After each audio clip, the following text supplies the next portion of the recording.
ব্রিটেনের ওল্ডহামে greater Sylhet community north east রিজিয়নের নতুন কমিটির অভিষেক অনুষ্ঠান। প্রবাসীদের দাবি আদায়ে দৃঢ় প্রতিজ্ঞ। ওসমানী বিমানবন্দর থেকে বিদেশি ফ্লাইট চালুর দাবি।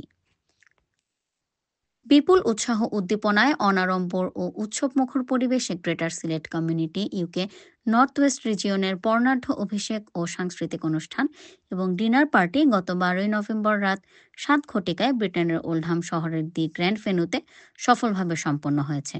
সংগঠনের রিজিওনাল সভাপতি নাজমুল ইসলামের সভাপতিত্বে ও সাধারণ সম্পাদক অ্যাডভোকেট মীর গোলাম মোস্তফার পরিচালনায় অনুষ্ঠিত অনুষ্ঠানের শুরুতেই নবগঠিত কমিটিকে পরিচয় ও শপথ পাঠ করান গ্রেটার সিলেট কমিউনিটি ইউকের কেন্দ্রীয় কনভেনার কমিউনিটি ব্যক্তিত্ব মোহাম্মদ মকিস মনসুর।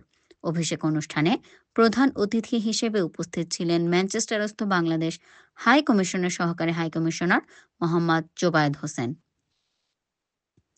বিশেষ অতিথি হিসেবে উপস্থিত ছিলেন সংগঠনের পেট্রন বিশিষ্ট সাংবাদিক কে এম আবু তাহের চৌধুরী, সাবেক সেক্রেটারি বীর মুক্তিযোদ্ধা সৈয়দ আব্দুল কাইয়ুম কায়সার, সংগঠনের কো কনভেনার মাসুদ আহমেদ, ওল্ডহাম কাউন্সিলের deputy leader councillor Abdul Jabbar OBE, Warrington কাউন্সিলের civic mayor councillor Moazzem Hossain, Tameside কাউন্সিলের civic mayor councillor Shibli Alam, deputy lord lieutenant Ali Akbar OBE, councillor Mohan Ali, councillor Abdul Malik, councillor Ashraf মিয়া, কাউন্সিলর ফুলজার হোসেন, বীর মুক্তিযোদ্ধা ডক্টর নজরুল ইসলাম, আলহাজ সুরাবুর রহমান ও সৈয়দ মুজিবুর রহমান সহ অন্যান্য নেতৃবৃন্দ। সভায় রিজিওনাল নেতৃবৃন্দের মধ্যে বক্তব্য রাখেন সংগঠনের ট্রেজারার সুহেল মিয়া, গনি চৌধুরী, রুহেল আমিন রুহেল, আব্দুল মান্নান মনাফ, সৈয়দ সাদেক আহমেদ, শেখ জাফর আহমেদ, শিপার মিয়া, মুজিবুর রহমান, সৈয়দ কাহের, আনসার উদ্দিন, আব্দুর রফ তালুকদার ও এনামুল হক সহ অন্যান্য নেতৃবৃন্দ। সাংবাদিক জেসমিন মনসুর জানান, সভায় গৃহীত সিদ্ধান্তে অনতিবিলম্বে ওসমানী বিমানবন্দর থেকে বিদেশি ফ্লাইট চালু, নতুন টার্মিনাল ভবনের কাজ সম্পন্ন, ঢাকা সিলেট সড়কের দ্রুত কাজ সম্পন্ন করা, ট্রেন লাইনের সংস্কার ও উন্নতিকরণ, ডিসেম্বর মাসে বিমানের ভাড়া হ্রাস ও সিলেটের প্রতি বৈষম্য দূরীকরণের দাবি জানানো হয়।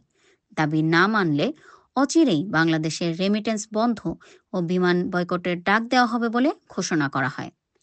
সভায় বক্তারা বলেন, স্বাধীনতার অর্ধ শতাব্দী পেরিয়ে গেলেও বৃহত্তর সিলেট এখনও উন্নয়ন খাতে বৈষম্যের শিকার, অথচ দেশের বৈদেশিক মুদ্রার বিশাল অংশের যোগান দেন প্রবাসী সিলেটিরা।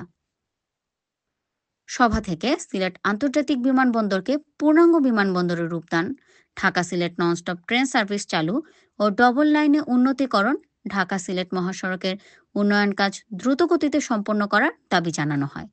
সভায় বক্তারা বর্তমান অন্তর্বর্তীকালীন সরকারের মেয়াদ 1 বছর বেশি সময় অতিবাহিত হলেও সিলেটের উন্নয়নে কোনো প্রকল্প হাতে নেওয়া হয়নি বলে অভিযোগ করেন।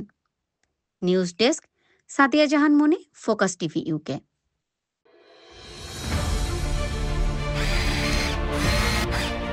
আলোতে থাকুন, ফোকাসে থাকুন, হাত রাখুন প্রজন্মের হাতে।